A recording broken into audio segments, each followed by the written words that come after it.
Ahsoka, Balance of Truth, Book 1, Chapter 10.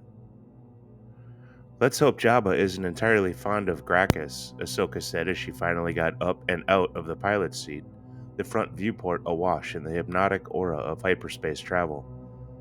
I don't think he'd care even if he was, Kawani returned as she turned the entirety of her communications suite back into its respective position and finally tossed aside the headset. Both were sure they wouldn't be returning to Nalhutta space soon. Ahsoka, Kawani began. Yes, I know. We need to talk. About a few things. Ahsoka quickly responded. I know what happened down there was my fault. I intended to clear a path, but that was not intended. Ahsoka, I already know that wasn't your intention. Your actions following that weren't you either, though. Remember, I can feel the Force. It flows, uncaring, yet nurturing around and through everything. Dark side, light side, none of that matters to the Force, only balance. What is taken must be returned. It is that part that concerns me, Ahsoka.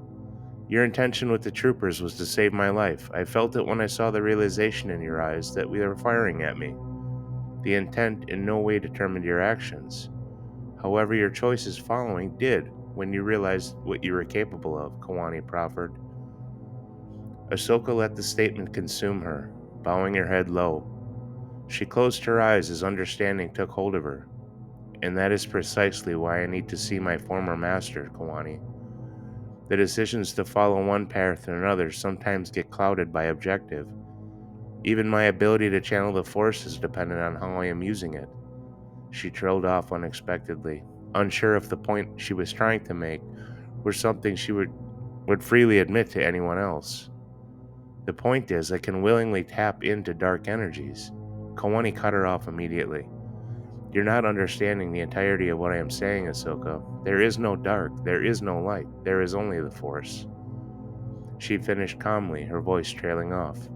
Again, I am no Jedi, Ahsoka, she continued, finding no objections, and cannot be drawn into the theology of it all, nor do I wish to. My only point is to establish what I know to be true, what I can physically feel, and what I've come to learn by observing life through that lens. She paused for a breath, allowing Ahsoka to intercede if she chose to, yet the Togruta's head still bowed before her. Ahsoka, you are incredibly powerful in your interactions with the living Force. I've witnessed it used for good, and I've witnessed it used for evil. Yes, Ahsoka, evil. That scares me, as it should. She got it out. She stared at Ahsoka for a few minutes, saying nothing, only watching as she could see Ahsoka working through her understanding. Her head lifted slowly, her eyes opened wide to the realities Kawani had impressed. Kawani pushed herself out of their chair and left the cockpit with a sigh, placing a hand briefly on Ahsoka's shoulder as she did. Ahsoka dropped her stare to the corrugated flooring panels again after Kawani had left, dazed by the reality of what she had said. Her counter-argument on the tip of her tongue, ready to be unleashed like a salvo of blaster fire upon hearing the words. But it was carelessness, she knew, the childish nature of one possessed by an unlimited power, and she backed off instantly. Memory awash in the likeness to so many arguments she was privy to in the past, with her former master in particular. His counsel was wise when it needed to be, but there were times when he would question an order. No, she thought to herself, not when, how. She recited for her benefit how he would question it. She amended the thought. As a privileged Coruscanti would expect a door opened for them, a Toydarian expecting to reap profit from wagers, a child having unlimited access to their wildest dreams and foot-stomping when denied. She felt the unbalanced urge to annihilate Anakin, but she also understood the draw that he must have felt with the seed of seduction planted by an manipulating Palpatine. Yes, she wanted nothing more than to save Kawani's life at that moment, and she had. The theatrics employed in the end were another matter entirely, and she knew precisely what Kawani was referencing. She could have left the clone to walk away with his life, even after she knew the dramatics were being recorded. It would have been the right thing to do, but she wanted to leave a message, and she wasn't ready to relinquish the power she had imbibed, It was raw, intoxicating, and so very lethal. She began to sob as she remembered the look in the clone's eyes. That could have been Rex. At that moment, she was sure she wouldn't have cared. The feeling brought a sickening wave of revulsion, and with it, intense nausea and the dizzying effects of reality.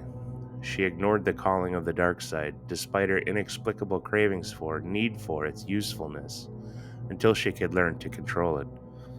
And then there was the clone himself. He was Rex, a much younger version of the man she called friend, a company commander leading conscripts in an era she knew that had phased them out long ago. Ahsoka felt there were more to that particular mystery, but couldn't possibly invest any more of herself into anything beyond her immediate predicaments. Kawani decided to lie down to divest herself of the emotional events on and around Narshada long enough to get some sleep. She mindlessly thought of to Che's betrayal, how Teth had paid the ultimate price for the betrayal, and Garan's timeliness. If not for his warning, the events on the moon could have been exponentially worse. However, she did not know in what way. R3's oversight only added to her sense of foreboding, noting that events seemed to increase in momentum and purpose. Kawani would most likely have perished if not for her troubled new friend. She linked the two together, Ahsoka and her troubled past, the issues she tried to conceal from herself, and the flows of the Force as they traveled faster, with more urgency, sometimes with no intention of cradling what it passed through, as it always had in the past. Kawani thought of a tree in its path, rock, soil, decay, or new life, all drawing from the Force a respect with its passage, an acknowledgement of the cycle within all things. Now, the Force seemed to pass on a direct path toward a hidden agenda without recognition, respect, or grace, like a possessed entity, reckless and without fear, all in some great hurry to get nowhere in particular. She sensed the same amidst most of all the Force tides around her. Nothing commanded its respect, except Ahsoka. The Force hadn't changed in its approach to the Togruta. It continued to slow itself, wait patiently for its invitation, and flow delicately through every part of her. The Force embraced her, and she it. The Force flowing out of Ahsoka differed as it merged into the current surrounding her. It was slow and calculating, trusting and peaceful. Kawani could see the ripples and eddies, embraced as they were with Ahsoka's gift, transitioned back to the tranquil rivers and times she had always known. This Togruta, Ahsoka, was special, very special indeed. Her mind had drifted on that thought towards some very much needed sleep. She awoke with a start to see Ahsoka at her doorway, arms crossed and a foot up on the framework for support. She immediately saw the apprehension in her face and the sadness within her. Kawani, I should have let them walk away, Ahsoka started, especially the commander. I did witness the order firsthand, but had no hostility toward clones as a result, so I saw in him what I grew up with. Those clones were friends. A sizable number of them died either for me to survive or as a result of decisions I made. She blew out her breath as her foot slid from its roots. Looking down at her boots, she continued, I have admitted to you already that I am struggling inside and need guidance now more than ever. Ahsoka looked up to catch the concerned look in Kawani's eyes. I need your help in that, but I also need to know you trust me to make the right decisions going forward. A brief chirp rang through each compartment of the ship, an audible notification that the vessel had reached Bothan space and was now rerouting to Tatooine. Ahsoka looked up toward the source as she swung her gaze back toward Kawani's. A smile spread across her features. No rerouting back through your navcom? Nice gear. She couldn't ignore the sophisticated upgrades the Miri Allen had installed, despite the gravity of the conversation. Shaking her head free of the distraction, she slapped her forehead lightly to get back on track. Kawani, I have a few questions for you as well. Why is Yavin relevant? There is considerable history there, owing to my time spent in the Jedi archives. Some things you never forget, but why is Yavin relevant now? Kawani wasn't sure where to start as she pushed herself up on her elbows, her eyes boring into Ahsoka's as if searching for something. Fulcrum, was it? Kawani started with a slightly twisted lip and a wink in her eye. Okay, Ahsoka was still at a loss. Ahsoka, the part you have played in the rebellion was significant and truly inspiring for many of us, Kawani added for some clarity. Reality collided with Ahsoka at once, and she pulled back slightly at the words rebellion and us. You were lost on Malachor, Ahsoka. Kanan and Hera had to report as much when they reunited with Phoenix Cell. Kawani stammered slightly, an inexplicable wave of emotion passing through her. Thanks to your efforts and so many more like you, Ahsoka, the cells merged into an alliance, a rebel alliance. Bail, Ahsoka said with genuine laughter. Yes, Organa was critical in getting the cells to function toward like purposes. Even his daughter assists with supply transfers, sometimes vessels, but he was only the start. Kawani pushed herself to the edge of her bunk, practically bouncing with excitement. Through his efforts, the alliance was formed, and with his platform, he was able to sway many other senators to the cause. Kawani couldn't hide her smile as it spread from ear to ear. And since we had to fuse into a planetary station to function from, it is incredible what hope can bring, Ahsoka. You couldn't be more right, Kawani. Much more than you know, Ahsoka said in return. Kawani pushed herself up from the bunk altogether. There was outside hope that you would emerge from whatever hell happened on Malachor, and I am a direct result of that hope. The Kyber and Ash posed a means to provide access to the coax and other fuel sources, but also shield generators, hyperdrives, weapons, and above all else, credits. War is expensive.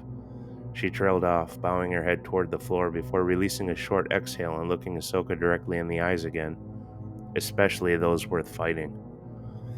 Ahsoka quickly pulled Kawani into an embrace, placing her hands on either side of her head. Then she pulled back and kissed the Mary Ellen's forehead. For hope, she said with a smile and turned to leave, heading to the crew quarters.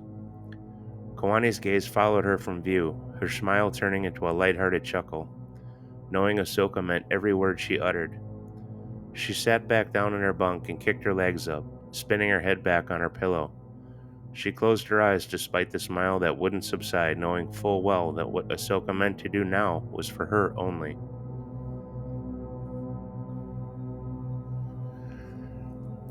Reaching the room she had chosen for her own, Ahsoka eyed the black bundle on her bunk, its contents to be constructed into an extension of herself for one purpose, one she knew was coming, and one that she anticipated being her last. Ahsoka knew she had never been in short supply of courage. Even now, that wasn't the issue.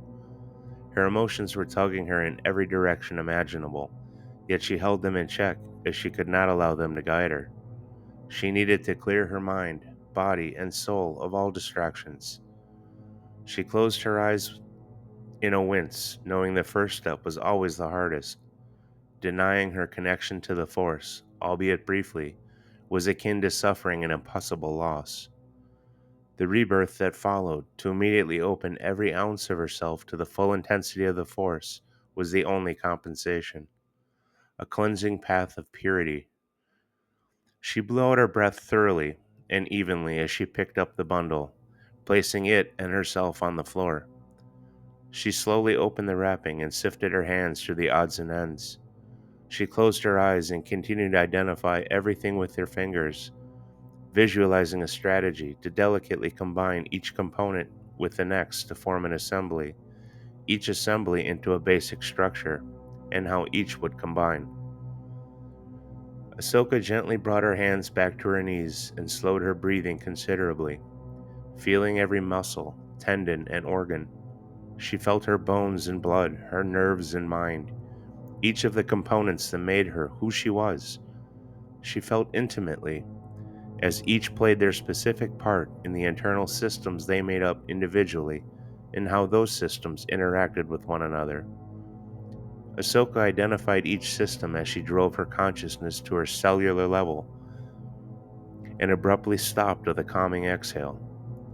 She began to erect protective barriers around each of them as she inhaled slowly and evenly, taking her time to ensure there could be no breach. As she finished the process at her cellular level, she erected barriers around the parts of her they comprised, each organ, each nerve, and so on, until she was satisfied with her efforts, only then exhaling the breath she had held through the process. Ahsoka inhaled one final time, slowly, precisely, ensuring the protective measures were erected to her satisfaction. With an extensive final exhale, she erected the final barrier and completely closed herself off from the Force. The Force parted around the kneeling form of the Togruta as it weaved its cosmic path, a perfect branch that bisected multiple flows. Ahsoka was a diversion to it, an obstacle it dared not test. She could feel herself solve into obscurity as the Force became oblivious to her obstruction, finding no reason to part. Ahsoka had passed to an inexistence to it, the most profound form of disconnection she could impart, and she was alone. Satisfied with the effort, Ahsoka began the tedious undertaking of her own non existence. Slowing her elongated breaths to the point of absolute silence, she maintained enough air to function and nothing more. She concentrated on the flow of her blood as it coursed through her veins, slowing it to a crawl as she slowed her mind, rendering involuntary action voluntary. Ahsoka could not have been more vulnerable. She was as bare as she could be in the universe, a nakedness of disconnection in direct contrast to whom she had always been. She had become a husk of life held together by the fate of choice. Ahsoka was on the brink of death, the precipice, the tipping point of cascading beyond the point of no return. Only in this state could she truly shed her indecision, doubts, and reluctance to face her path, no matter where it led. As she felt her final breath pushing from her lungs, Ahsoka began to destroy the barriers she had erected in the precise order she had built them. Ahsoka broke down the barriers to her cells with the precise hammer of thought, reminding herself to breathe. As she destroyed the barriers around specific components and organs, she reminded herself to pump blood through her heart. She obliterated the erected barriers around her systems, reassigning breathing and blood circulation to involuntary control. Ahsoka fired every synapse in her mind, feeling the odd tingle of vibrancy rocket through every fiber of her being. She felt every bone and muscle as they pulled through her tendons, the fibers throughout each responding immediately to her beckon. Lastly, Ahsoka drew a breath from the bottom of her diaphragm and dropped the final barrier she had placed around the whole of herself. The Force flooded Ahsoka in a deluge, the torrent taking her by surprise as wave upon wave of living force inundated each part of her. It saturated her to the cellular level as it cascaded into the atoms that comprised her, flooding her instantly from Montreal to toe in a tidal wave of want and desire. The Force was fighting itself for the chance to embrace her inside and out as the waves crashed faster, stronger, the current becoming fevered. Ahsoka knew she could be washed away with the tide if she didn't stand her ground and assert control of her mastery over it, knowing many before her had failed the task outright, perishing through the process as they passed into the Force only because they could not stem the flow or ground themselves sufficiently. She focused on that fact with complete sincerity as she became an anchor, rooted to her position through sheer will. Ahsoka braced herself for the final sensation as the torrential waves transformed into a vast ocean that threatened to consume her, pulling her under its surface in greedy sacrifice. She breathed with an even authority, holding it briefly as her life hung in the balance. The only way forward is to trust in yourself, she thought as she breathed in the Force, letting it fill her lungs and become one. She repeated the cycle of breath several times to confirm her trust in herself and the process, a jubilation of familiarity. As she welcomed the Force, it began to retreat, as all flows do, to return to the balance. She had weathered the withdrawal many times in the past and understood the dangers that yet lurked at the very end of the practice. Ignoring the enticement to follow the retreat, to maintain her anchor, despite the almost insatiable urge to pursue the recession. As always, Ahsoka felt the pull to relinquish her mortal core for the promises of serenity, but ignored the impulse as she trusted in herself. She smiled and felt her lips pull tight as she watched the force recede, only to witness it balance itself out and resume its course. Thank you for your sight, clarity, and trust. Until we meet again, she said aloud, a sincere appreciation for the gifts the force imparted. Ahsoka opened her eyes slowly through the fresh clarity only her meditations could provide. She felt renewed, refreshed, and very alive. She gazed down again at the components before her, mentally cataloging everything. She closed her eyes again, allowing the force to guide her hands as she slowly began to relinquish her grounding, her hand diving straight into the small pouch at her waist. Ahsoka's fingertips brushed lightly over the crystal that was its lone occupant. She felt its edges and contrasting flat surfaces as it warmed to her touch. A light quiver passed through each finger as she rolled it between the pads at their tips, finally pulling it from the pouch to drop it into the palm of her left hand. Ahsoka held it there for a long moment, seeing into it with her mind, the tiny imperfections on its surfaces, the branching veins within it. She felt its edges again, rigid and raw, but not sharp. She felt the inclusions on it, and within it, how they, precisely, would reflect directed energy, and what she may need to include to compensate. Ahsoka felt the force as it proceeded with its inspections of the crystal, studying the exchange to gauge the reaction of the two very much alive entities. She let the force touch the crystal, to let the two reacquaint themselves, an effort to witness the force identifying the same qualities and characteristics she had. With a genuine smile, she introduced them both formally, allowing the force to embrace the crystal with its comforting, gentle touch. Ahsoka allowed the positive and negative energies to flow equally through the reciprocating exchange, ensuring a balance between them. In her mind, she watched the interaction without reservation or prejudice, remaining constantly vigilant about the requisite balance without taking sides. The crystal showed a brilliant white, but would yield to her choice through slight fracturing and faceting, the enhancement of a subtle inclusion or the removal of an imperfection.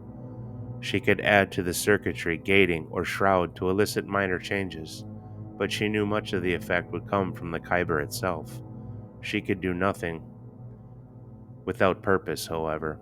The crystal needed purpose. The Force needed purpose, and she required purpose. Ahsoka could have chosen a litany of stated purposes ranging from epic poems to a single word. Purpose to unleash its power or provide a future, to provide hope. Only one word came to mind as she focused on the very center of the song the kyber continued to sing. Balance. Ahsoka smiled to herself, finding the most valid form of her very self to present as her gift of purpose. She set the kyber down among the components as her intent solidified. She began to assemble the vessel for her new crystal as she allowed the force to flow unimpeded through everything lying on the cloth without reservation. Bits of frayed wire straightened themselves out slowly, and broken black cylinders began piecing themselves together. The force identified a copper-colored metallic shaft, lifting it somewhat for Ahsoka's inspection. Power field conductor, but it will need to be bored out to admit a vortex ring and power cell, she said to them both. She called upon the force specific to that task while she pried open a forked bit of metal, bending its edges slightly to create a crystal mount. Two small but dense coils would suffice for a cycling field energizer, and she tasked the force with tightly rewrapping them to condense them further as it finished with the power field conductor. Exchanging one for the other, Ahsoka began to visualize a mount seated on the end of the power cell. She slid together and through the field conductor, snapped over her vortex ring assembly, and snatched the finished field energizer from its finished suspension before her. She fired a hand out to grab a dull black tube that would serve as a blade energy channel and wrap the completed energizer around its circumference, pushing them into the assembly. A more than ample supply of wiring and various other tech was sufficient to construct energy modulation circuits connected to a singular tuning switch controlling the blade length and power adjust modulations. Metallic heat sheeting foil sufficed as its new purpose as her inert power insulating shroud wrapped it around the assemblage. However, she struggled initially to find anything that could serve as a stabilizing ring or tuning flange. Ahsoka was sure she had visualized the assembled parts on the cloth to exhaustion before finding both under rusted portions of broken conduit. Close to losing herself to exasperation, she regained her focus as she forged both components and fused them to the bottom of the unfinished saber hilt. The portion of conduit housing she had eyed earlier served its envisioned promise as her blade emitter shroud. She knew she was missing the small amount of duranium to serve as her energy gate, but smiled wryly, knowing the ship held the bounty. Ahsoka tasked the Force with removing a small portion Kawani had used as a heat shroud on a plasma conduit toward the rear of her cabin. She swapped the remaining heat sheathing foil from the needed part and finished the assembly. There, she said aloud, hearing the calmness in her voice. Ahsoka set the raw assembly down before her crossed legs, right next to the black cylinder that would serve as the hilt, as she called on the Force to gently lift the kyber from its place on the black fabric. As she looked at the length of the raw assembly, she decided to fraction the crystal into two halves.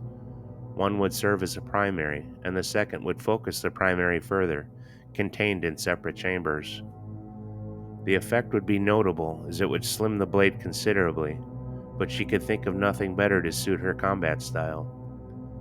Her decision was made. She closed her eyes to the Force and let it fraction, then facet the kyber specific to her focused thought. Beyond her focus, she did not direct or interfere in the process. Responsibility was given completely to the Force. A blue-hued light filtered through her mind as she saw the clean and precise fracture and the resulting clean facets on all ends and points of the perfect kyber. The beauty of it was stark and humbling, her memory aflame with recent and old activity as she let a slight giggle slip from her lips. She could not be sure from either a childish giddiness over her creation or the notion that she had liberated a piece of the Liberator, but it passed as quickly as it had come. The Force, completing its task, gave way back to Ahsoka to complete her task, to complete what she had begun. She poured the entirety of her intent into the work as the parts all slid together effortlessly. Various clicks sounded out to give an audio report of her success. Finally, the black cylinder slowly slid over the completed construction, ending in a final click and twist as the assemblage solidified into a completed project. Ahsoka opened her eyes slowly, reaching out with her right hand to caress the hilt out of suspension before her. She brought it down vertically, placing her left hand under her right, supporting her primary control with secondary precision. She focused on the emitter shroud exclusively for a long while, not out of reservation, but to attune herself to the components within, to ensure that everything was assembled correctly and that it attained the blessing of the Force. Again, she held it before her, allowing inspection from the Force itself, acting only as its chaperone as she nodded her blessing. With that, she ignited the saber, the sound she had come to love, respect, and adore, as the room echoed the electronic snap and rolling hiss, thrumming to life in her hands. It pulsed its cadenced and rhythmic hum, a song unto itself, as the room shone the dull maroon glow she had fully expected.